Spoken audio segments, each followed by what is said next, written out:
Hello everyone and welcome back to Tutorials Point.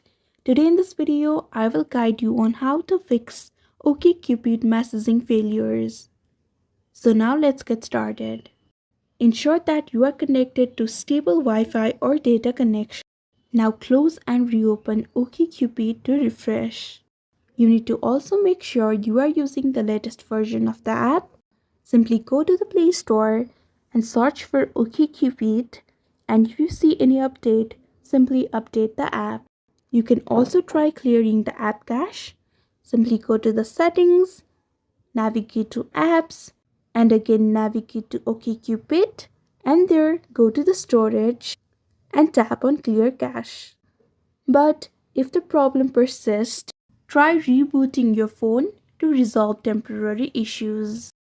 Or you can also try uninstalling and reinstalling the app or contact to the OkCupid help page. So this is how to fix OkCupid messaging failures. So I hope you found this video helpful. Don't forget to like, share and subscribe to our channel. Thank you so much for watching. See you in the next one.